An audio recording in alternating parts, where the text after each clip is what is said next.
नमस्कार, मैं नियाज खान और आप देख रहे हैं news express. Straight of Hormuz का इलाका एक बार फिर से दहल उठा है। एक बार फिर से उस क्षेत्र में बमबारी, गोलेबारी और मिसाइल से हमले होने शुरू हो गए हैं। इसकी शुरुआत ईरान ने की है और इसके पीछे एक बहुत बड़ा कारण भी है।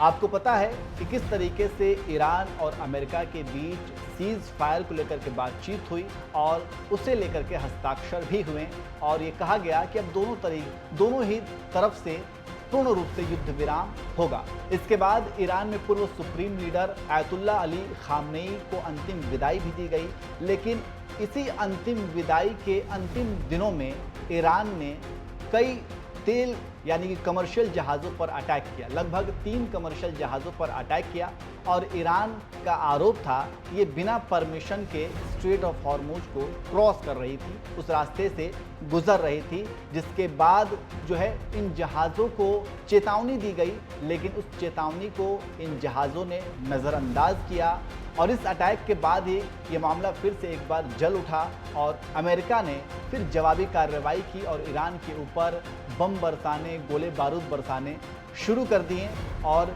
जवाबी कार्रवाई के बाद फिर ईरान ने भी जवाब दिया और इस तरीके से अब ये पूरा मामला जो है वो अब तूल पकड़ता जा रहा है और ये कहा जा रहा है कि युद्ध विराम सिर्फ कागज़ों पर है, लेकिन वास्तव में इन दोनों देशों के बीच युद्ध शुरू हो गया है। अब इसमें अहम रोल और अहम बात यह है कि इस ईरान के इस हमले में एक भारतीय नागरिक की मौत हो गई, यानी एक भारतीय क्रू मेंबर की मौत हो गई जो उस कमर्शियल जहाज़ पर तैनात था, जो पूरे क्रू के साथ तैनात था। और इसे लेकर के जब सवाल उठने शुरू हुए तो अब ईरान की जो IRGC है उसके तरफ से जवाब आया है। उन्होंने कहा कि इन जहाज़ों ने बार बार दी गई चेतावनियों को नज़रअंदाज किया था। इन्होंने ये भी कहा कि जहाज़ों ने अपने नेविगेशन सिस्टम बंद कर दिए और ईरानी सेना के निर्देशों के बावजूद उस रास्ते से आगे बढ़ने की कोशिश की।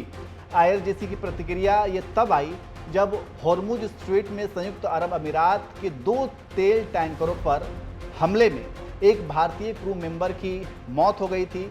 इन हमलों में 8 अन्य लोग भी घायल हुए, जिनमें से 6 भारतीय और 2 यूक्रेनी थे। तो इस तरीके से एक भारतीय की मौत के बाद ये मामला तूल पकड़ता जा रहा है और अब ईरान की IRGC ने जवाब दिया है कि जहाज़ों की तरफ से उनकी चेतावनी को नज़रअंदाज किया गया और इसलिए उन्हें ये हमला करना पड़ा। अब ये पूरी लड़ाई स्ट्रेट ऑफ हॉर्मुज की है, क्योंकि स्ट्रेट ऑफ हॉर्मुज को लेकर के अमेरिका ने ये ऐलान कर दिया है कि आप इस रास्ते से गुजर सकते हैं, यानी कि वो रास्ता जो ओमान से सटा हुआ रास्ता है, एक कॉरिडोर है, वहाँ से आप गुजर सकते हैं और वहाँ से आपको पार करवाने के लिए हमें 20% जो है वो टैक्स देना पड़ेगा।